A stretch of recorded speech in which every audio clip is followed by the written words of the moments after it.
Before the 17th century, most Dutch sailors were recruited by word of mouth. If a captain was fitting out a ship, most sailors would live within a few kilometers of where the captain lived. This created seafaring communities in which multiple family members could work on the same ship, and families were often loyal to a particular skipper slash captain. This created job stability for them. It did happen that members of a family switched ships, so you could have someone from one family worked on one ship and his brother or son or anything worked on a different ship, just dependent on what was available and what was needed. Sailors from these seafaring communities often formed the core crew of a particular captain, who would often bulk up their crew with less experienced sailors or less familiar sailors that would come to harbour towns looking for work. Most ships were fitted out in the early spring, depending on the weather. This was known by most sailors, so they knew when they had to get to the harbour towns if they wanted to find a job. Then they could find a skipper and negotiate if there was a place for them aboard their ship. They could also get into contact with a middleman, who was often employed by different skippers or captains to find men for their ships. These were called brokers at sea, or makelaars ter zee in Dutch, and this was an official position, and often harbour towns had multiple sea brokers. These brokers often had their own offices, but they could also be found in taverns or beer halls where sailors frequented. This was the same for ships bound for the Far East, although because of the high demand for sailors, especially in that line of work, the methods slowly changed in the first half of the 17th century. Because of this high demand, men looking for work came from further and further away to the harbour towns. They tried to stay with friends or family. If this wasn't an option, they had to stay at taverns. For instance, in a city like Amsterdam, there were a lot of taverns owned by people who originally came from outside of Amsterdam. This could mean from different provinces within the Netherlands, but they also could come from outside of the Low Countries. There were taverns, for instance, owned by Englishmen, Danish, and people from the Germanic countries. Just the fact that these migrant workers often didn't speak Dutch meant that they were dependent on these tavern keepers. The tavern keepers would offer them lodgings for a price, and they would often mediate on behalf of the prospecting sailor or dock worker. This dependence meant that these often desperate men were easily exploited though.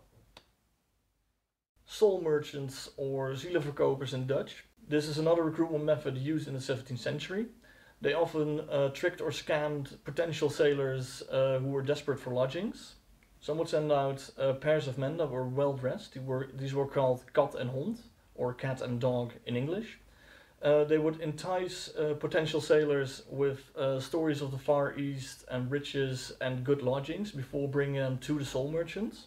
Then the soul merchant provided the prospecting sailor with food, drink, tobacco, women and lodging until they had racked up a sufficient debt of which he had no hope of paying back.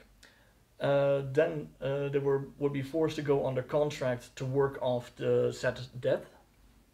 Then the prospecting sailor would be locked into a dank room, attic or basement together with other prospecting sailors or soldiers waiting on the recruitment days of the Dutch East India Company or the Dutch West India Company.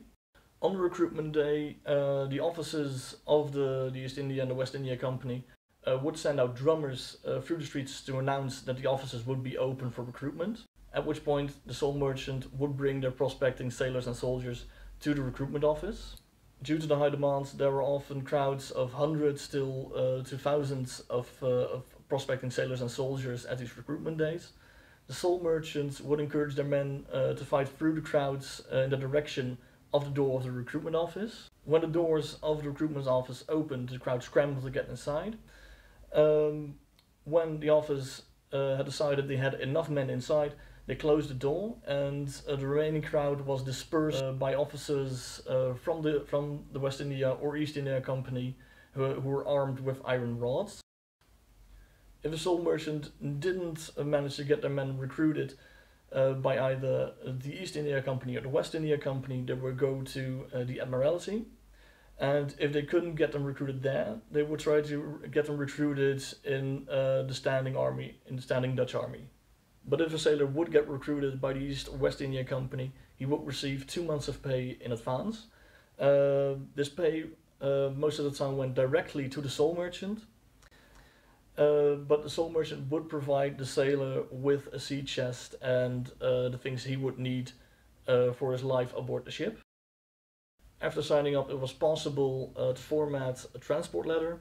A transport letter basically means that a percentage of a sailor's pay would go to another person back home. This could mean family or to pay off a debt like a sole merchant.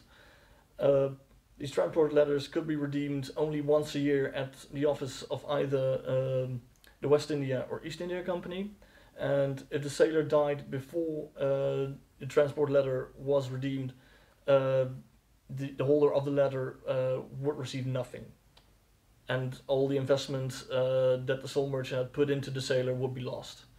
This is why there was also a big market in the selling and reselling of transport letters, because it could be an investment, but it also could be beneficial to receive a small amount of that investment right away than to wait a year and see if your sailor survived. A few days after signing up, drummers would march the streets again to call up the sailors to go to the recruitment office, at which they would be read the rules and regulations aboard the ship they had signed up on, and they would have to take an oath of loyalty to the ship and their captain. Most of the time, departure would follow a few days later, the news of which would again be spread by drummers. The sailors were now expected to come to the recruitment office with their sea chest and bedding, which would be transported to the ship. Latecomers and deserters would be tracked down by the company provost and the town sheriff.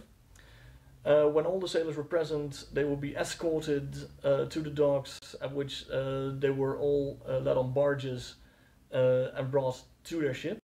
A lot of the sailors in this time would have been unexperienced, and they would have had to find their place within the experienced crew.